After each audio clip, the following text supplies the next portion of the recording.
నా ప్రేమ నీకోసమే 91st chapter.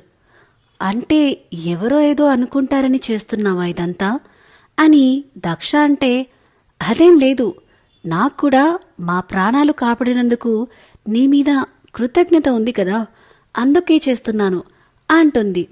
ఆ మాటలు అస్సలు నచ్చలేదు దక్షకి. ఇప్పటి వరకు ఎక్కడో చిన్న ఆశ, ఇందు తనని ప్రేమిస్తుందేమో అని. అది కాదని తెలిసాక తనకి చాలా బాధ అనిపిస్తుంది.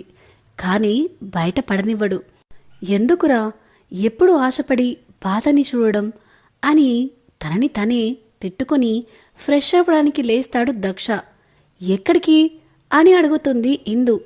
నాకు చాలా చిరాగ్గా ఉంది, స్నానం చేయాలి అని బాత్రూం వైపు వెళ్తుంటే, ఓయ్ స్టిచ్చెస్ విప్పలేదు, బ్యాండేజ్ తీయలేదు, ఇప్పుడెలా స్నానం చేస్తావు అని అడుగుతుంది ఇందు. వీపు తడవకుండా ఎలాగోలా చేసి వస్తా అంటాడు దక్ష. ఎలా చేస్తావిప్పుడు? ఆ చేతిలో అటు ఇటు కదిలించి షోల్డర్ దగ్గర స్టిచ్చెస్ కదిలిస్తావా అని అంటుంది వెటకారంగా. అయితే ఇప్పుడు ఏం చేయమంటావు? నువ్వు చేయించు మరి అని అంతకంటే వెటకారంగా అంటాడు దక్షబాబు. మన ఇందు పాప మాత్రం ఆ మాటను సీరియస్గా తీసుకుని పద చేయిస్తాను అని కూల్గా చెప్పి టవల్ తీసుకుని బాత్రూం వైపు వెళ్తూ అక్కడే పిచ్చి చూపులు చూస్తూ నిలబడిన దక్షను చూస్తూ, ఏమైంది? స్నానమని ఎగిరావు కదా, అక్కడే నిలబడి దిక్కులు చూస్తున్నావేంటి అని ఇందు అంటున్నా కూడా కదలకుండా అక్కడే నిలబడేసరికి ఇందు టవల్ బాత్రూంలో వేసి వచ్చి దక్ష చేయి పట్టుకుని తనే తీసుకెళ్తుంది. లోపలికి వెళ్ళాక కూడా దక్ష అలా కామ్గా నిలబడి చూస్తుంటే తనే మెల్లిగా షర్ట్ తీసేస్తుంది. టవల్ చేతికిచ్చి ప్యాంటు తీసి కూర్చోమని తను అటువైపు తిరుగుతుంది.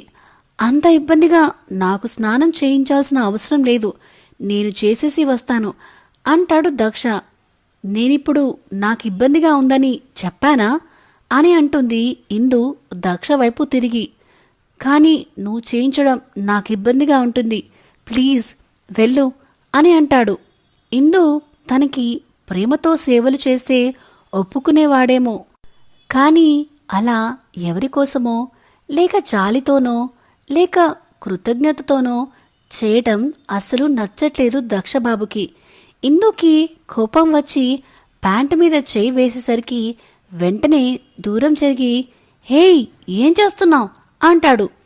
తొందరగా టవల్ కట్టుకొని కూర్చో, లేదంటే నేనే తీస్తాను అని అనేసరికి తను ఎంత మొండిదో తెలిసి కామ్గా ప్యాంట్ తీసేసి టవల్ కట్టుకుని కూర్చుంటాడు దక్షబాబు గుర్రుగా ఇందుని చూస్తూ. మరి గుడ్ అని ఫస్ట్ దక్షతలని కొంచెం కిందికి వంచి వీపు తడవకుండా వాటర్ పోసి షాంపూ పెట్టి తల క్లీన్ చేస్తుంది నెమ్మదిగా.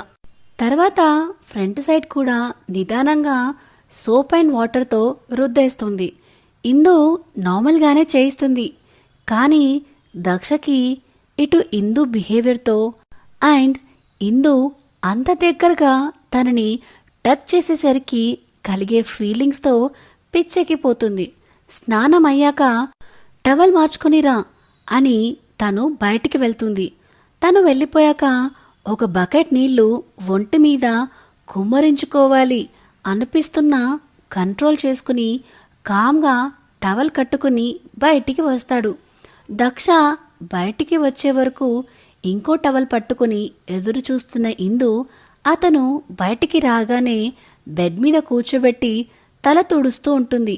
దక్ష మాత్రం చిన్నపిల్లాడు కూర్చున్నట్టు బుద్ధిగా కామ్గా కూర్చుండి తను ఏం చేస్తే అది చేయనిస్తూ ఉంటాడు, చేసేదేం లేక.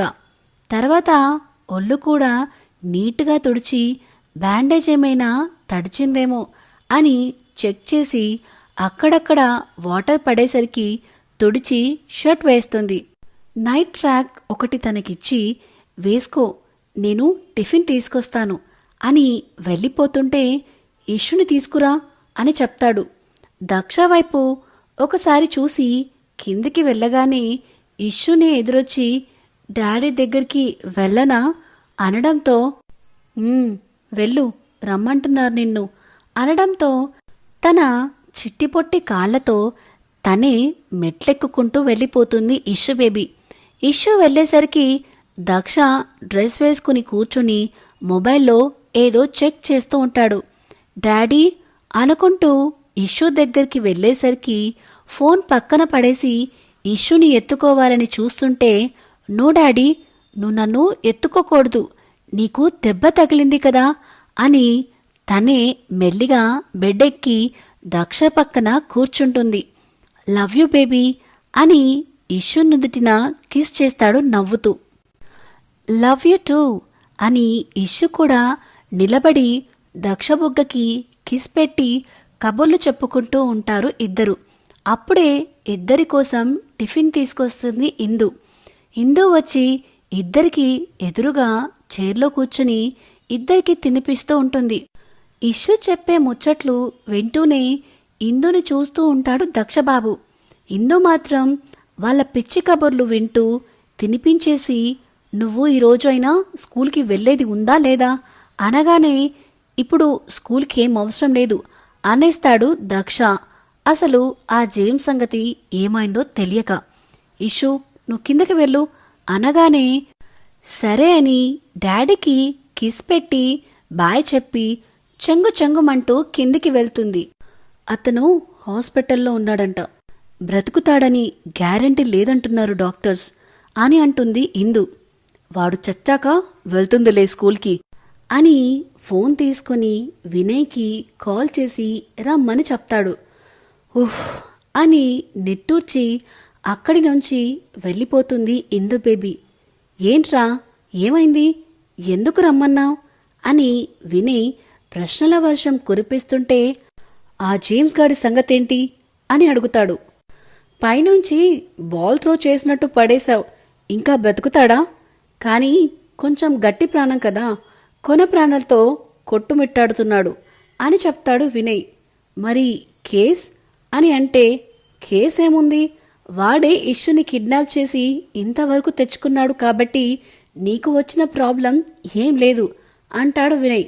అయినా దక్ష ఆలోచనలో ఉండేసరికి, ఇంకా ఏం ఆలోచిస్తున్నావు అని అంటాడు వినయ్. జేమ్స్ పోయినా చావేస్ ఉన్నాడు కదా అని అంటాడు దక్షబాబు. వాడు అంత డేంజర్ కాదేమో అనుకుంటా కదరా అంటాడు వినయ్. ఏమో, ఎప్పుడు ఎవరు ఎలా తయారవుతారో మనకు తెలియదు. జేమ్స్ చావేస్ బెస్ట్ ఫ్రెండ్స్, అలాంటిది జేమ్స్ చనిపోయాడని తెలిసి వాడు ఊరుకుంటాడని నాకనిపించట్లేదు అని అంటాడు దక్ష. సరే, ఇప్పుడు వాడెక్కడున్నాడో ఏం చేస్తున్నాడో తెలుసుకుంటాను అని చెప్పి, నువ్వు వీటి గురించి ఎక్కువ ఆలోచించకుండా బాగా రెస్ట్ తీసుకో అని చెప్తాడు. అని అంటాడే కాని తన ఆలోచనలన్నీ చావేస్ చుట్టే తిరుగుతూ ఉంటాయి దక్షబాబుకి. ఇంతూ సోఫాలో కూర్చొని ఇష్యూతో ఆడుకుంటున్న పుష్పగారి దగ్గరికి వస్తుంది. ఆవిడ వచ్చినప్పటి నుంచి ఇందుతో ఒక్క మాట మాట్లాడదు. అలాగని ఇష్యూతో కోపంగా ఉండదు.